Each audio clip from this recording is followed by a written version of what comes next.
I was supposed to wake up on a couch that smelled like lemon oil and the cheap perfume my sister used, and realizing that the shape of my life had been turned into a list with a single line that said, "Pay $4,000 or leave." I was supposed to feel the weight of a decision and the relief of a plan. Instead, I felt a dry mouth and a crumpled paper in my trembling hand that carried my name like a verdict. My name is Hannah Cole. I was 31 when my family decided that my rent and my reputation were the easiest collateral for their convenience. I had come home the night before to collect an old book and a box of photographs, and instead I walked into a meeting that smelled like chamomile and calculation. They offered me tea, and I accepted because offering tea in our family meant truce. I did not expect it to mean trap. I did not expect them to set a deadline that evening and a suitcase by the door at dawn. But there would be recordings, receipts, a neighbor who would not look away, and a pastor who kept saying the wrong things in the wrong tone. Stay with me, because by the time the sun rose, I would learn what it means to be asked to pay for someone else to keep their life. Before I tell you everything, tell me in the comments if you have ever been cornered into paying for someone else, as if your obligation could be bought with your silence. Start your comment with "my turn" and tell me one sentence. Now, let me go back to the living room where the family meeting began and the first cup was poured. The living room smelled like dust and lemon oil and decades of stacked certainty. My childhood couch sagged in the middle the way a promise sags under use. Outside, the street had late autumn light pooling like warm coins, and a neighbor was sweeping his steps. Inside, there were 8 faces assembled on the sagging furniture and more in a ring around the coffee table that had always hosted our small tragedies. My mother, Linda, sat at the head, hands neat, voice flat. My father, Robert, lingered near the doorway, shirt unbuttoned at the collar, eyes that had always measured risk instead of people. My sister Claire crossed and uncrossed her legs, perfectly poised in a dress that never looked like hers. My brother Aaron scrolled through his phone while pretending not to, cheeks flushed when the conversation pointed to numbers. Aunt Marisol cleared her throat, as if clearing the air of questions. Uncle Frank kept his hands on his cane, even though he did not need it, as if the weight made him more sensible. Pastor Tom sat with his hat in hand and a look that belonged to sermons. The president of the neighborhood association, Janet, spoke like bylaws come alive. Miguel, next door, hovered at the window, curious and nervous, a neighbor who knew too much and not enough at the same time. The air held a hum of old grievances dressed as financial emergency. The living room carpet under my bare feet felt threadbare and warm, as if it had been absorbing the family for years. There were pictures on the wall of holidays where everyone smiled with the practiced ease of people who had agreed to look happy together. A plate of shortbread sat on the table, like a peace offering, crumbs dusting the wood, and a teapot steamed faintly, releasing chamomile that cut through the anxious, metallic tang of the situation. The argument started with numbers and fell into names. Claire said the debt with the clarity of someone who had rehearsed a script. She said, "It is 4,000. She said, "We cannot keep covering it." She said, "We all agreed." I said, "I do not have that kind of money." I said, "I barely scrape by." I said, "What is this really about?" Aaron laughed once too loudly and said, "You always were the practical one." He said, "You have your apartment, your steady job, your reputation."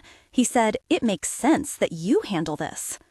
Mother shifted and said, "Life requires sacrifices." Father said, "We raised you to help family." Pastor Tom said, "God tests us with burden." I asked, "Who?" I asked, "What?" I asked, "Why me?" Claire answered, "Because you have stability and we do not." Uncle Frank said, "It is not charity." Aunt Marisol said, "It is not forever." Miguel at the window whispered, "I heard them say, or get out." The words landed like a stamp. They brought me the paper with a pen. They set a time limit with the bluntness of men who thought bluntness would make it easier. My hands shook. The teapot hissed like a small animal. I tasted chamomile and metal. I looked at the faces I had loved and the faces I had longed for approval from, and felt, for a moment, the old family codes tightening like a noose. I did not sign. I left that evening with a box of photographs and the question of whether kindness could be a demand in a cup. I slept at a friend's apartment that night because I could not bear to sleep under the same roof. Her couch smelled like lavender and fried onions. She offered me a blanket and a glass of water and said, "You can stay as long as you need." We talked in whispers and then in louder sentences until the dawn became a rumor. At 8 in the morning, I went back because I had to retrieve the rest of my things. The front door was unlocked. My last key held to my life was in my hand. The hallway smelled different that morning, like lemon oil and bleach and something chemical. I sat at the kitchen table and opened the box of photographs. I traced my finger along the edges of a faded Polaroid, and then I noticed it. My apartment key lay on top like a coin, but the ribbon I had tied to it for luck was missing, and the hair tie I wore every day was gone. I stood up and felt the floor under my bare feet, looked at the mirror by the back door, and realized my nails had been clipped. Not a single storm of violence had been thrown at me. Instead, my identity had been picked apart in small surgical cuts. Claire came into the hallway and said, "Nobody wants to make you homeless," she said. "This is not personal," she said. "It is practical." I held the key like a small proof of who I was. The kettle on the stove had been washed, the teacups were stacked differently. Everything was in order, like a stage cleared after a performance. I went to my room, and the door was locked. Someone had taken my toothbrush. My sweater with the hole at the elbow that I had kept since college was folded neatly on top of the bed. The bathroom sink had hair clippings in a small, neat pile, the smell of alcohol and a faint metallic scent in the air. I felt a wash of nausea. I called Claire, and she answered as if nothing had happened. She said, "We had to get you to sign." I said, "You can't do this." She said, "You will ruin us if you do not help." I said, "I will not be blackmailed by family." She said, "Then leave," she said. "You always leave." The words were like the teacup I had set down without seeing the crack. My heart thudded in my throat. I opened the bathroom door and found a small bag with clipped hair like a confession in a mason jar. The smell of shampoo and cheap bleach hit me like a slap. I sat on the floor and the photographs blurred. When I turned the mason jar and saw my hair coiled like a promise robbed, I understood the scale of what they had done. It was not just about money. It was about making me small enough to pay. It was about sending me out into the world with something taken so I would feel less than I had been. I remembered the tea and the way Claire's hand had lingered on the teapot handle. I remembered Aunt Marisol's smile and Uncle Frank's cane tapping the floor. I called Miguel because he was the one neighbor who never pretended to be unobtrusive. He said, "I saw Claire in the yard with scissors late last night." He said, "I thought she was trimming her roses." He said, "I did not think much of it until this morning." His voice dropped into a hush and he said, "You should check your messages." My phone had a new voicemail from an unknown number. I played it with my thumb pressed so hard the glass left a print. The recording was low quality, the room noise like static, but a voice unmistakably Claire said, "You'll sign or you will be out." The line clicked, and there was laughter in the background. A second message played, this one from Pastor Tom saying, "We will support what is best for the family." A third message was from an automated bank call confirming a transfer that had been scheduled and canceled all within the hour they had met a night before. The audio felt like a key. It unlocked a truth that had been hidden under politeness. I did not realize yet that there was more evidence than the mason jar and the voicemail. I did not yet realize that technology and a neighbor's unwillingness to be quiet would give me the leverage I needed. I promised myself then that I would not let them call my dignity a debt. The backstory that led to this evening was naughty and old. I grew up in a house where money was always a rumor, and emotional debts were paid in the currency of approval. My father, Robert, had been a small-time contractor who worked too much and listened too little. My mother, Linda, had been the fulcrum who kept the household balanced by scoring chores like merit badges and counting kindness like receipts. When I was small, I learned to read faces the way other children learned multiplication tables. I learned what smile to give when a storm was coming, which pie to take to church potlucks, and which stories to keep locked in my chest. I remember being 12 and holding a summer job at the local grocery store and hiding the extra pay to buy my own winter coat. I remember the first time Aunt Marisol came to stay and told me in a kitchen lit by a single bulb that some people are built to carry others and some people are built to be carried. The phrase floated in my head like a lesson that never made sense and then suddenly explained everything. I learned to be the reliable one. I learned to be the one who could be counted on, to bring casseroles, to lend money that would never be repaid. My sister Claire had always been the favored child in ways that made sense and ways that did not. She was golden since birth, the favorite, the one who could misstep and be forgiven with a shrug. The family folded the narrative around her like a warm blanket. I became the practical child, the scapegoat, who would tidy up the edges. When father's business faltered and hospital bills turned the ledger red, the family indebtedness turned into expectation. I paid when I could and stayed silent when I could not. Friends told me I was generous. I told myself I was patient.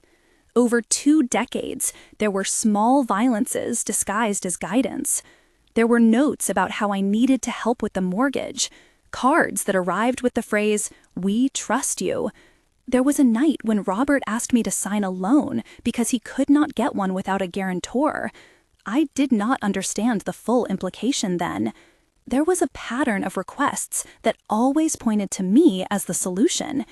The moment they demanded $4,000, as if it were a grocery bill, was not an isolated incident. It was a crescendo.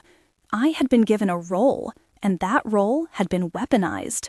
I felt the memory of my 13-year-old self return as a scalded echo.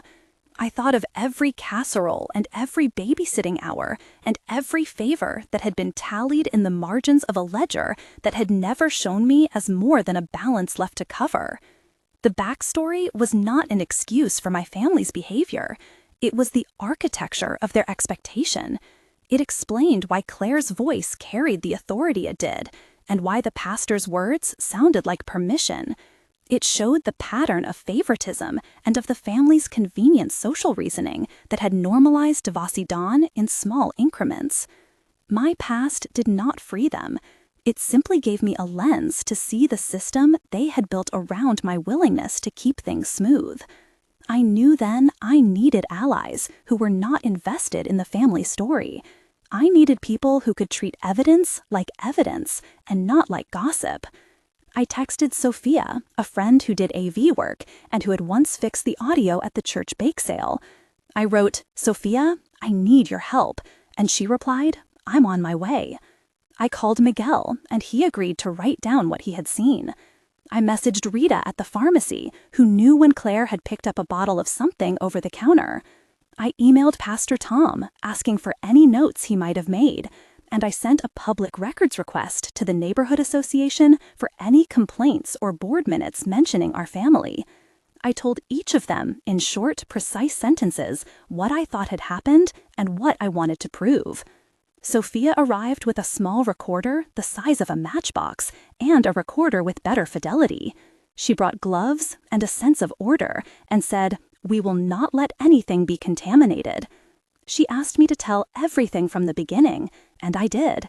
She set the recorder near the mason jar and said, "Can I take a photo of this? And you sign a note that these are your hairs." I signed.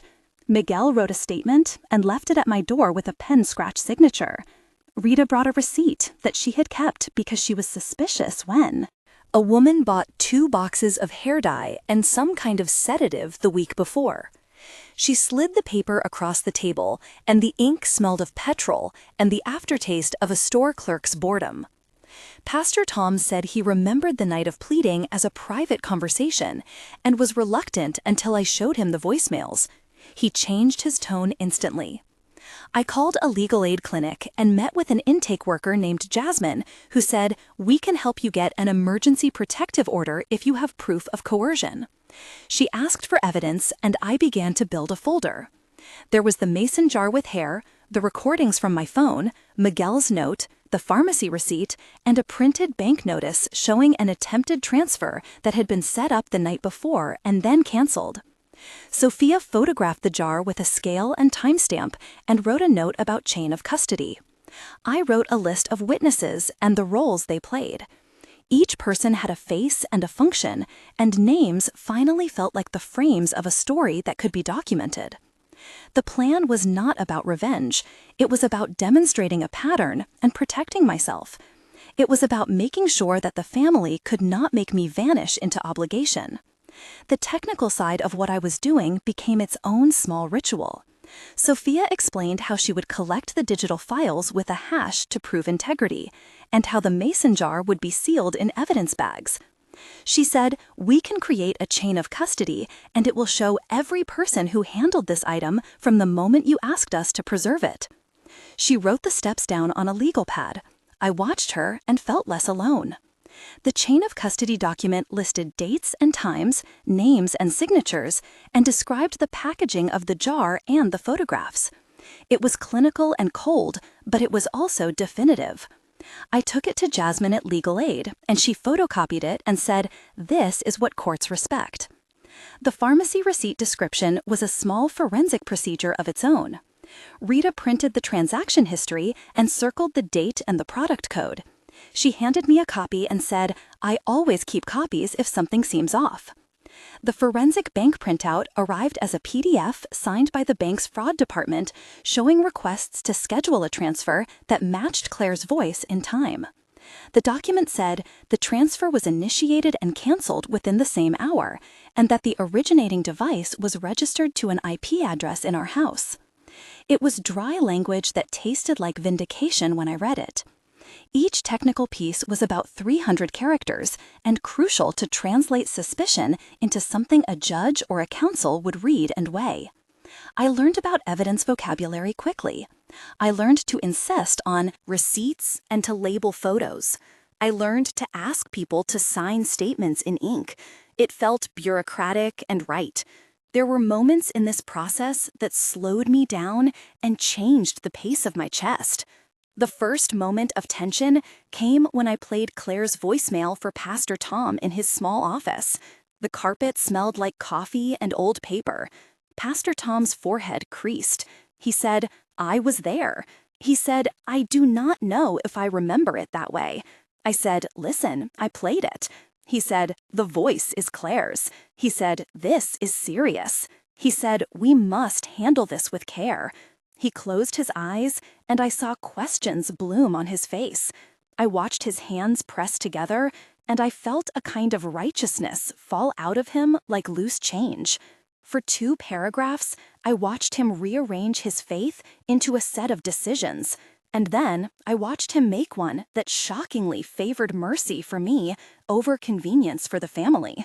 The second moment happened when the neighborhood association's minutes arrived and the president, Janet, called to ask to speak privately. Her voice on the phone was taut. She said, "We cannot have this in the newsletter." I said, "It already is on a voicemail." She said, "If it goes public, the board will have to act." I said, "Then act." She said, "We handle reputations." The pressure in her words made me breathe through my mouth. The third moment was when Claire tried to corner me at the bake sale outside the church, where people held plates like shields. She said, "Hannah, please, you do not know what we are dealing with." I said, "I know enough." Our conversation stopped as if the world had placed a hand on the volume knob. I looked at faces in the crowd and saw their debates play out in their mouths. These moments were slow, each stretching for 2 to 3 paragraphs in my head, and they forced me to gather evidence and resolve. At about 1/3 of the way through my fight with the family, I placed a call to a local reporter I had worked with once on a small human interest piece. Her name was Leah, and she had a way of making small things urgent.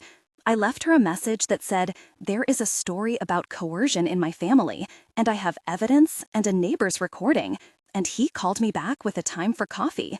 I told Sophia to prepare the audio files and to make a clean copy on a flash drive.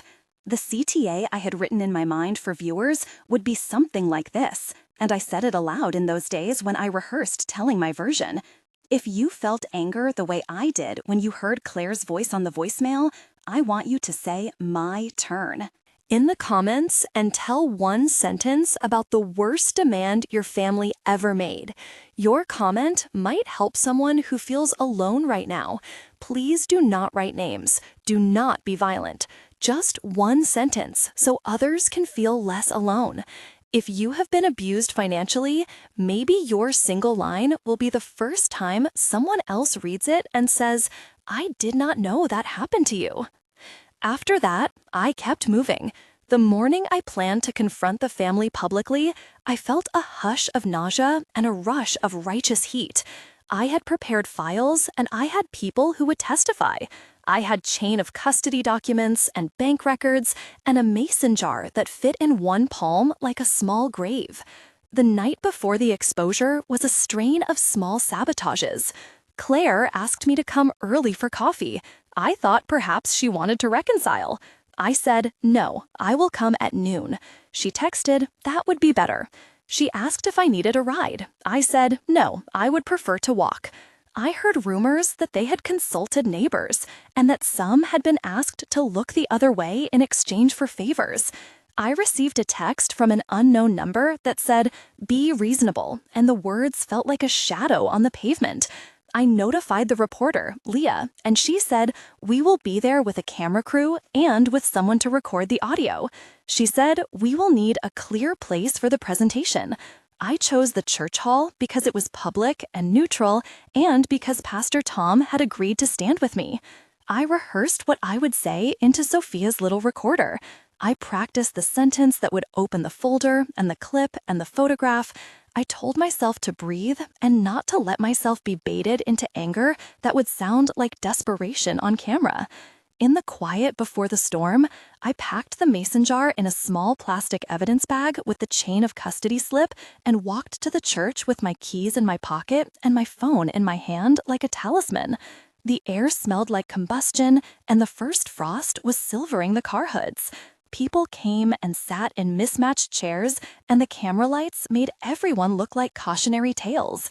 I felt every eye as if it were a judge, and felt the weight of the public because public feeling can be more brutal than private cruelty. The ceremony became a tribunal by degrees. I stood at the front of the church hall with the folder and the mason jar on the table. The floorboards creaked underfoot, and the microphone tasted like copper. Claire arrived late, wearing the same dress she had worn to the family meeting, and she looked composed.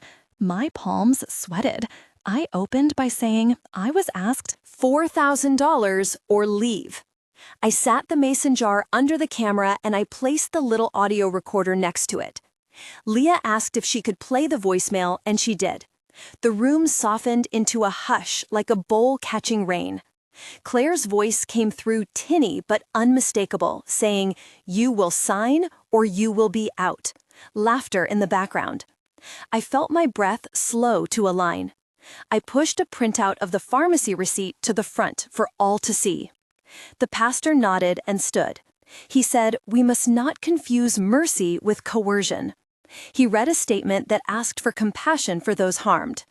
The bank document went up, and the board president, Janet, leaned forward and said, "We will review this." She said, "There are bylaws and obligations." The room smelled like printer ink and coffee and a kind of new air. Claire stood and said, "This is a misunderstanding." She said, "You are misrepresenting a conversation." I said, "I am not." I played more clips, and each one was a keystone that collapsed the house of denial. People gasped and murmured. Aunt Marisol covered her mouth as if it hurt. Uncle Frank's fingers curled on his cane. Miguel sat with his head bowed and then looked up with the solemnity of a witness. Pastor Tom gave his brief corroborating remarks. and the reporter Leah asked Claire if she had anything to say about the purchase at the pharmacy. Claire blinked, and then the words slipped. She said, "I was trying to be practical." She said, "I did not mean to hurt." Her voice did not land with the authority it once had. For the first time, the golden child was accountable in public. The exposure felt like an incision that revealed more than it was meant to. The camera clicked. The recorder hummed. In that moment, my humiliation turned into a kind of power simply because the facts were undeniable. After the hall emptied, there was a kind of stunned silence that settled like dust. Janet convened a special meeting of the neighborhood board and said, "We will consider sanctions." Pastor Tom apologized in a statement that he later read from the church steps. The bank launched an investigation because the forensic print showed attempted transfer from an IP address in our family home and matching times with the voicemail messages. The pharmacy conducted an internal audit, and Rita, the pharmacist, gave a signed affidavit that she remembered the purchase and thought it was odd at the time. The legal aid clinic filed for an emergency order based on coercion. Claire called me later and left a message that said, "I did not know it would go this far. Please come home." I did not answer. My lawyer, Intake Jenna, said we can seek reimbursement for damages. She said, "We have grounds for a civil suit and potential criminal charges if the sedative purchase can be tied to coercion." The mop of clippings in the mason jar sat in my bag like an accusation. The immediate consequences were administrative and social and legal. The neighborhood association placed a temporary restriction on the family's standing. The pastor faced calls from congregants. The father, Robert, stopped answering my calls, and the mother, Linda, texted, "I am sorry," and nothing else. The public reaction on the community group page was swift, with the patterns of sympathy and outrage and the old memes of small towns and big betrayals. People choose sides with the speed of those who carry long grudges. I found my life both lighter and more complicated. I did not gain money that day. I gained the right to refuse. 1 month later, I had a restraining order and a stack of signed affidavits. The legal letterhead felt like armor. I had meetings with Jasmine at the aid clinic, who helped me draft emails and organize witness statements. The mason jar sat on a shelf like an exclamation point.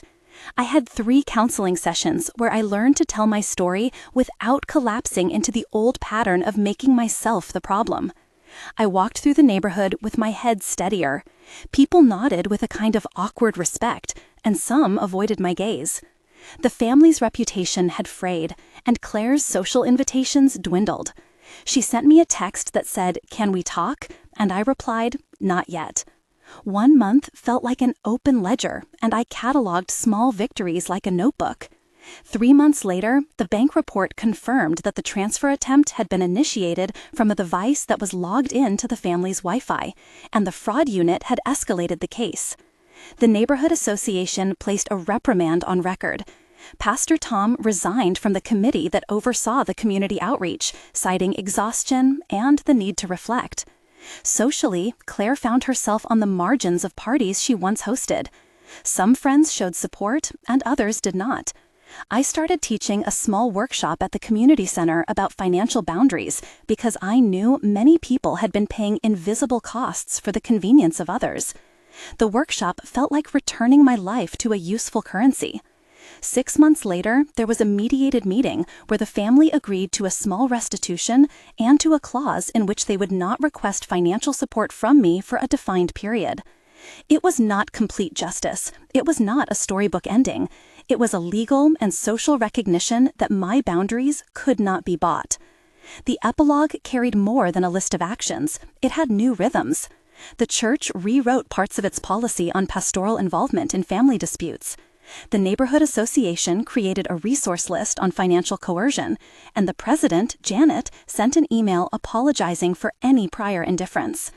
My relationship with Claire remained fractured, but less urgent in its shaming.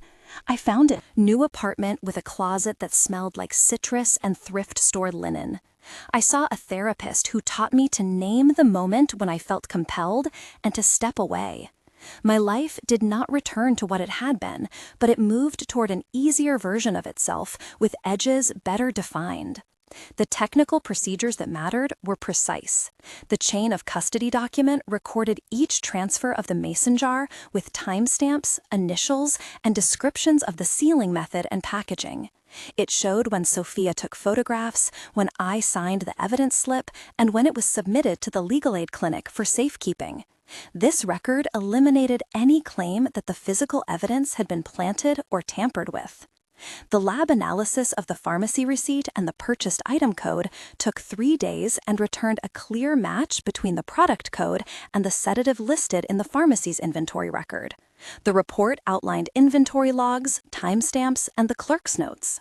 The forensic bank printout was extracted by the bank's fraud unit and included device identifiers, IP address, timestamps, and a cancellation notice. Together, these documents created a chain from conversation to attempted financial movement that could be traced and verified. In the quiet after, I found a new kind of voice. I spoke at a small forum about the ways families can weaponize love. I told my story in a room of people who nodded and some who wept.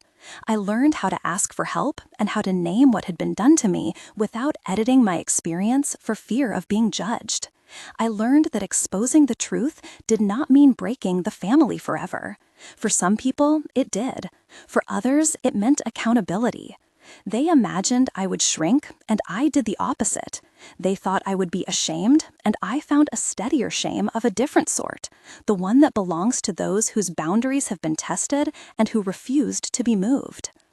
If this touches you and you feel that heat in your chest like a familiar ache, please write "my turn" in the comments and share one sentence about the most shocking demand your family ever made. Your words might help someone find courage. If you want to hear more about how to build a folder of evidence and how to approach legal aid, I will post resources in the description and links to the templates we used. If you found this story meaningful, consider subscribing so I can keep telling stories that unstick people from silence. They tried to make me pay for the convenience of their choices, and they expected me to fold under the smallest bust. They were wrong. The mason jar and the voicemails were small things, and yet they were enough to make them accountable in ways I had not imagined possible. The final line of this is not a courtroom verdict. It is moral reckoning and a kind of repair. I traded the safety of being the forgiving child for the steadier safety of being a person who could say no. They tried to erase my comfort with a check and a suitcase. I turned their demand into a record and a public conversation, and it made me less of what they expected and more of who I needed to be. If this story matters to you, share it with someone who needs to know they are not alone. And if you have a line to add, write "my turn" below. They tried to silence me. I lit a lamp instead.